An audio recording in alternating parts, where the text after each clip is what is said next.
agora, juntinho aqui comigo, o doutor Marcelo Morato, pessoal. Boa tarde, doutor, tudo bem? Boa tarde, Patrícia, tudo bem? Obrigado pelo convite. Imagina, um prazer sempre recebê-lo. E hoje nós vamos falar sobre um assunto que vem preocupando bastante, que é a febre maculosa, né? Que está sendo bem falada aí nos últimos dias. Que além aí dos humanos, essa doença também pode ser contraída o quê? Pelos nossos pets. E é sobre isso que eu converso agora com o doutor Marcelo Morato. Doutor, então, além dos humanos, os nossos bichinhos de estimação também podem contrair a doença. Isso, então, Paty, a gente tivemos alguns casos, né, inclusive resultando a óbito nos últimos dias na região de Campinas. Então, bem importante a gente falar sobre a febre maculosa, porque ela gera algumas dúvidas, né? Certo. Sobre o quanto os animais podem ser afetados e o quanto eles podem oferecer risco para nós, né? Certo. E até você estava com a Bia agora, falando da ONG e tudo, e é um problema, porque isso pode gerar coisas como abandono, como maus tratos, pela pessoa achar que o animal tem alguma coisa a ver com essa doença. Então, bem importante a gente poder conversar. Isso, né? com certeza. Os animais, eles também são vítimas da doença, eles também podem pegar a doença, tá? Principalmente, então, que nós temos como afetados por essa doença, os seres humanos, os cães e roedores. Tá? Os gatos, pensando nos nossos animaizinhos domésticos, eles não têm um risco tão grande assim, por causa do hábito de se lamber e por causa de algumas funções imunológicas dele, que são um pouco mais resistentes à bactéria que causa a doença. Entendi. Tá, mas então assim, o que causa a febre maculosa é o tal do carrapato. Não. Não? O carrapato é um vetor. Ah, é que nem o mosquito da dengue. Perfeito, exatamente. Ué, então, o que causa é uma bactéria, tá? Uma bactéria chamada Rickettsia, que é uma bactéria intracelular. E o carrapato, basicamente, ele funciona como transporte para essa bactéria. Entendi. Tá?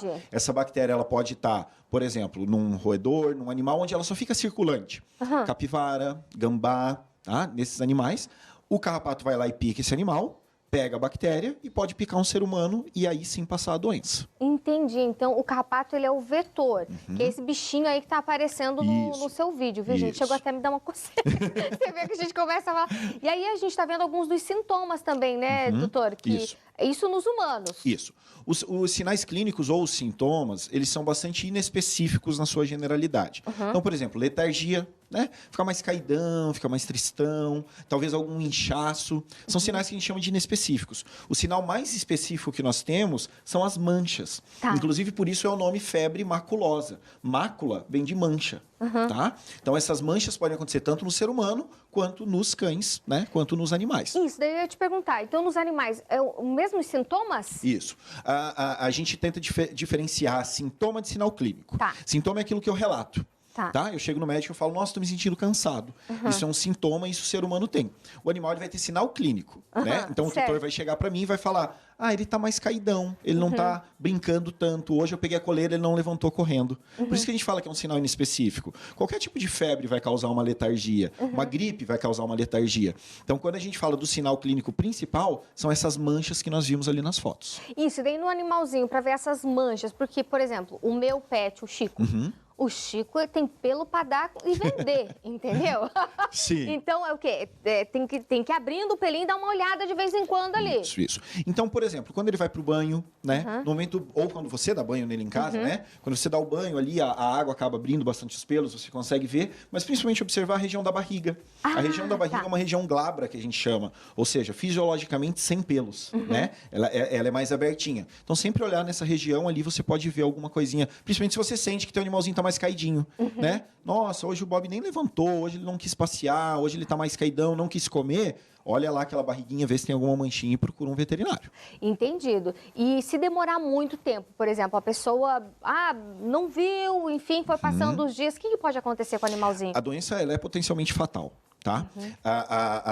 É uma doença que já tem cura, tem exames específicos para a gente fazer o diagnóstico, mas se ficar muito tempo, se demorar muito para fazer esse diagnóstico, e dependendo também de uma questão de imunidade do animalzinho, né, ela pode ser fatal. Tá? Então é uma doença que tem um risco bem considerável. Tá, vamos dizer assim que meu animalzinho tá lá com o carrapatinho, o carrapatinho tinha a tal da febre maculosa, a doença, mas aquele carrapato morreu, mas o meu cãozinho tá doente. Ele transmite para o humano? Show, ótimo. Essa é uma pergunta muito importante. O cão transmite para o humano? Não. Não existe transmissão cão-humano, humano-cão, gato-humano, gato-cão, cão-cão. Não existe. É uma doença que precisa do vetor, ou seja, precisa do carrapato. Entendi. Tá? Então tem que estar sempre de olho também no local que você leva o seu cãozinho para passear. E sempre que volta de um passeio também, se achou que um local é suspeito, Isso. tem que acender um alerta ali, doutor. Isso. E aí a gente acaba entrando no que talvez eu consideraria a parte mais importante dessa nossa conversa, tá? Prevenção. Com certeza. Prevenção, tá? É uma doença que tem tratamento, que tem diagnósticos e tudo mais, mas a melhor forma da gente evitar tanto para os animais quanto para a gente é a prevenção.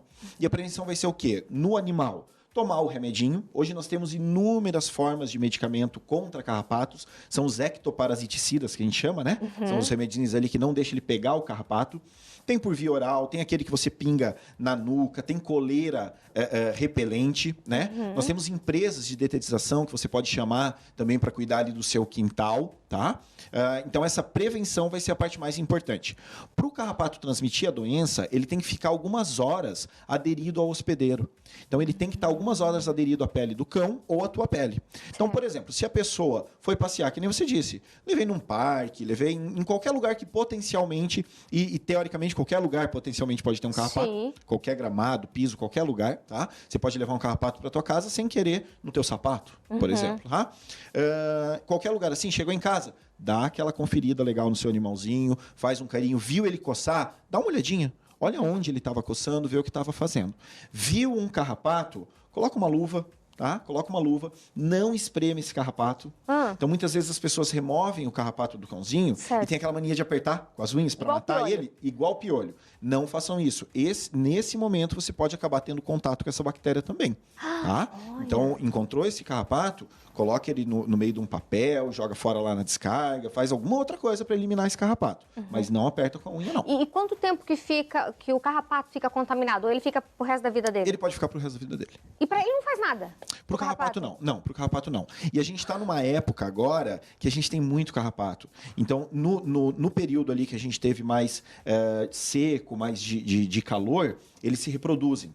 E agora, então, a gente tem um número bem grande de carrapatos não se reproduzindo, mas vivos ali, tentando se alimentar e automaticamente podendo transmitir a doença. Um carrapato que tem a doença e ele reproduz, ele vai passar para os filhinhos dele? Não, ele tem que pegar essa doença com a picada. Não, menos mal, porque, né, porque do jeito que tá esses carrapatos aí, né, enfim.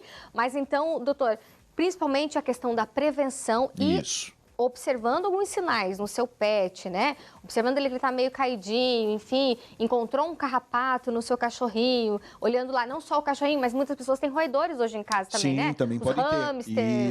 Isso mesmo. Tem que estar sempre também atento. tem que ficar. Esses animais, eles costumam ter menos acesso à rua, né? Sim. Então a gente também vê menos contaminação deles. Certo. Então a nossa grande preocupação, vamos dizer assim, todos os animais merecem esse cuidado, mas os cães vão ser o nosso foco maior, né? Como eu disse, mais suscetível imunologicamente e não tem aquele hábito do gato de se lamber, de se limpar, que é o trabalho que nós vamos ter que fazer quando chegar em casa de um passeio. Perfeito, doutor. Muitíssimo obrigada aqui pela sua presença no Vídeo Obrigado eu. esclarecendo as principais dúvidas sobre esse tema. Passa o seu Instagram, se alguém tiver mais alguma dúvida, já conversa direto contigo. Perfeito. Qualquer dúvida sobre como fazer essa prevenção, qual medicamento usar, o que eu posso usar para o meu animal, a idade dele, ou coisa assim, pode mandar lá para a gente, tá? @Marcelo Morato Vet, que é o meu, ou no do hospital, @VidaPets, tá? A gente consegue responder e encaminhar bem esse tratamento, esse cuidado. Perfeito, doutor. Obrigado mais uma Obrigado, vez. Patrícia. E até a próxima. Até a próxima.